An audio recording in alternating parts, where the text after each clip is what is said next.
এই কোরআন থেকে যারাই কথা বলবে অন্তরের মধ্যে কোনো সংকোচ বোধ রাখা যাবে না। কারণ কোরআন চোরের বিরুদ্ধে বলেছে, ডাকাতের বিরুদ্ধে বলেছে, সুদের বিরুদ্ধে বলেছে, ঘুষের বিরুদ্ধে বলেছে, দুর্নীতির বিরুদ্ধে বলেছে। আমি কি এই আয়াতগুলো বাদ দিয়ে বলবো? এই আয়াতগুলো বাদ দিলে আমাকে আল্লাহ কিয়ামতের ময়দানে দাঁড় করাবেন। ইন্নাল্লাযীনা ইয়াকতুমুনা মা আনজালনা মিনাল বায়িনাত, যখন কোনো মানুষ কোরআনের কথাকে গোপন করে কিয়ামতের ময়দানে তার জিহ্বাকে কাটা হবে। সম্মানিত উপস্থিতি, কোরআন মানুষের আত্মিক এবং দৈহিক রোগের ঔষধ। কোরআন থেকে কেউ যদি কথা শোনে তাহলে তার অন্তরের যত দুঃখ, দুর্দশা, হীনমন্যতা কাটিয়ে দেবেন কে? আল্লাহ। আল্লাহ বলছেন, ওয়ানুনাজ্জিলু মিনাল কুরআনি মা হুয়া শিফাউন ওয়া রাহমাতুল লিল মুমিনিন। আল্লাহু আকবার। আল্লাহ পাক বলছেন, আমি এই কোরআন নাজিল করেছি মুমিনদের জন্য শিফা। আপনার আত্মিক রোগ রয়েছে, দৈহিক রোগ রয়েছে, সকল রোগের ঔষধ হলো কোরআন। কোরআনকে যদি আমরা বুঝতে চাই, কোরআন যদি আমরা তেলাওয়াত করি, কোরআনের ধারক বাহক যদি হই, তাহলে আল্লাহ পাক রব্বুল আলামিন কোরআনের মর্যাদার কারণে আল্লাহ আমাদেরকেও মর্যাদা দান করবেন। খেয়াল করুন, হযরত ওমর, হযরত আবু বকর সহ আম্মার বিন ইয়াসির রাদিয়াল্লাহু তাআলা আনহু সহ এই সমস্ত সাহাবীগণ ছিলেন রাখাল, একেবারে নিম্ন শ্রেণীর মানুষ। এরা ইসলাম গ্রহণ করলো, এই কোরআনের সংস্পর্শে আসলো। কোরআনের সংস্পর্শে আসার কারণে আল্লাহ পাক অর্ধ জাহানের খলিফা, অর্ধ জাহানের প্রেসিডেন্ট বানিয়ে দিলেন। জোরে বলেন সুবহানাল্লাহ।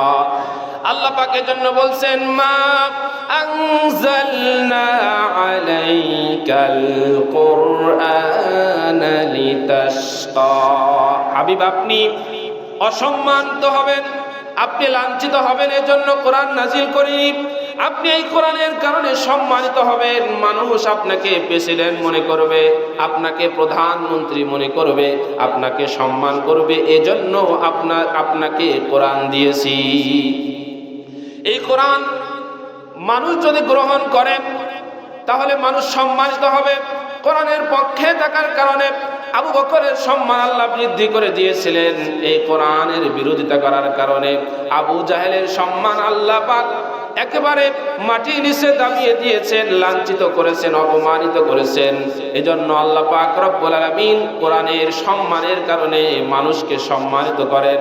আর কোরআনের বিরোধিতা করার কারণে আল্লাহ পাক রব্বুল আলামিন দুনিয়ার জীবনে লাঞ্ছিত করেন, আখিরাতের জীবনেও লাঞ্ছিত করবেন। কোরআন পরকালে আপনার পক্ষে অথবা বিপক্ষে সাক্ষী দেবে। আল কোরআন হুজ্জাতুল লাকা ওয়া আলাইকা। কোরআন আপনার পক্ষে অথবা বিপক্ষে সাক্ষী দেবে। কিয়ামতের ময়দানে যদি আপনার পক্ষে সাক্ষী দেয়, সুপারিশ করে, তাহলে আপনাকে এই কোরআন জান্নাতে যাওয়ার আগ পর্যন্ত আপনার পাশেই থাকবে। সুবহানাল্লাহ। আর যদি এই কোরআন যদি মামলা করে, আপনি যদি কোরআনকে অবহেলা করেন, শুধুমাত্র তাকের উপরে রেখে দেন, কোরআন যদি না পড়েন, কোরআনের সম্মান যদি না করেন, তাহলে কোরআন শুধু কোরআন নয়, বিশ্বনবী মুহাম্মদ রাসূলুল্লাহ সাল্লাল্লাহু আলাইহি ওয়াসাল্লামও আমাদের বিরুদ্ধে মামলা করবেন আল্লাহর দরবারে। আল্লাহ পাক রব্বুল আলামিন কোরআনুল কারীমের মধ্যে বলেছেন, ওয়া ক্বালার রাসূলু ইয়া রাব্বি ইন্না কওমি ইত্তাখাযু হাযাল কুরআনা মাহজুরা।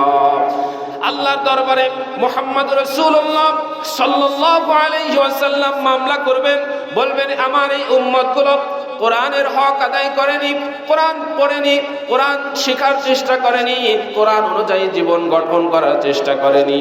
আমাদের বিরুদ্ধে যদি আমরা কোরআনকে তুচ্ছ তাচ্ছিল্য করি, কোরআনকে যদি যথাযথভাবে কোরআনকে অনুধাবন না করতে চাই, তাহলে আল্লাহর নবী আমাদের বিরুদ্ধে মামলা করবেন। কোরআনের কারণে আল্লাহ পাক মানুষের সম্মান বৃদ্ধি করেন।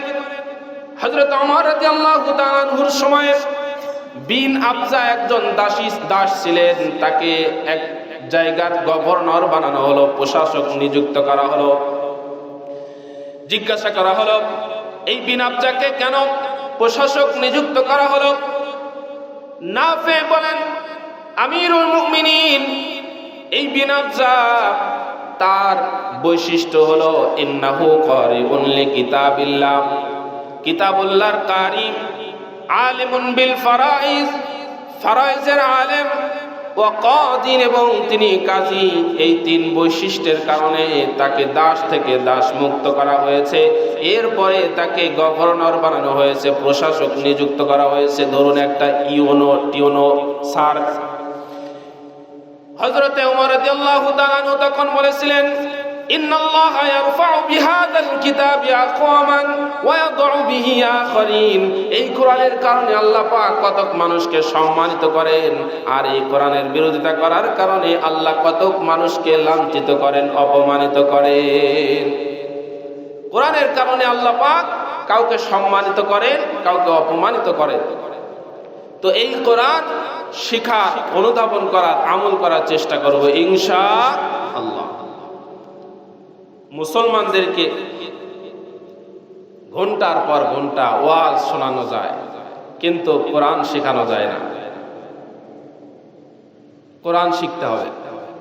যদি বলা হয় মসজিদে যে বয়স্কদের কোরআন শিক্ষার ব্যবস্থা করা হবে, আপনারা সকলে হাত উঠান, কে কে শিখবেন। সবাই হাত পা একসঙ্গে উঠায় একেবারে। কিন্তু বাস্তবতা হলো 15-20 দিন, 1 মাস পরে আর কাউকে খুঁজে পাওয়া যায় না।